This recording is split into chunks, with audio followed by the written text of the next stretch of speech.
শেষের ঝড়ে বাংলাদেশের চ্যালেঞ্জিং স্কোর। ভাগ্যিস রাবেয়া খান ছিলেন। শুরুটা একেবারে ধীরে গতিতে ছিল তার ইনিংস। 10 নম্বরে ব্যাট করতে নামা কারো কাছ থেকে বড় কিছু আশা করা কিছুটা শক্ত, কিন্তু বাবেয়া খানের ভাবনাটাই ছিল ভিন্ন। শেষ ওভারেই হাঁকিয়েছেন 3টি 4। তার আগের ওভারে ছিল 2টি। টপ অর্ডারে শারমিন আক্তার ও ফারজানা হকের দারুণ 2 ইনিংসের পর শেষে এসে নাহিদার 25 আর রাবেয়ার 23 রান বাংলাদেশকে দিয়েছে চ্যালেঞ্জিং সংগ্রহ। তো বাবেয়া খানের কীর্তির কথা চলুন জেনে নিই। তার আগে বন্ধু, আপনার কাছে একটি ছোট্ট রিকোয়েস্ট, ভিডিওটিতে একটি লাইক আর চ্যানেলটিকে সাবস্ক্রাইব করে রাখুন। জিতলেই বিশ্বকাপের অংশগ্রহণে নিশ্চিত এমন এক ম্যাচ ওয়েস্ট ইন্ডিজের নারীদের বিপক্ষে বাংলাদেশ তুলল 227 রান। বাংলাদেশের স্পিন সক্ষমতা আর পিচের কন্ডিশন বিবেচনায় ক্যারিবিয়ানদের সামনে বেশ চ্যালেঞ্জিং এক স্কোর দাঁড় করিয়েছে বাংলাদেশের বাঘিনীরা। অথচ বাংলাদেশের মিডল অর্ডার যেভাবে তাদের ঘরের মতো ভেঙে পড়েছে, তাতে 200 পার করা নিয়ে ছিল শঙ্কা। শুরুতে শোভহানা মোস্তারি দ্রুত ফিরলেও ফারজানা ও শারমিন গড়েছেন 128 রানের জুটি। ধীর গতির ইনিংস খেললেও ফারজানার ব্যাট থেকে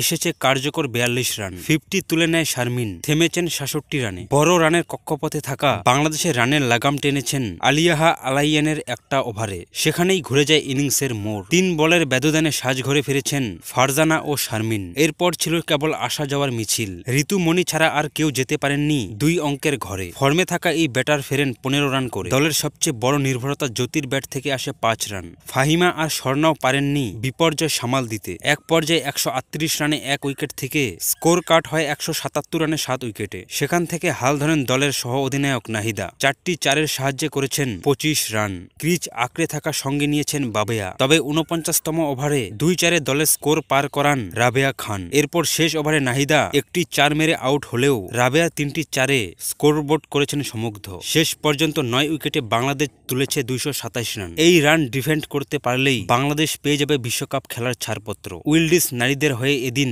4 উইকেটে আলিয়া আলাহিনের হেইলি ম্যাথিউস এবং এফি ব্লেচার শিকার করেছেন জোড়া উইকেট।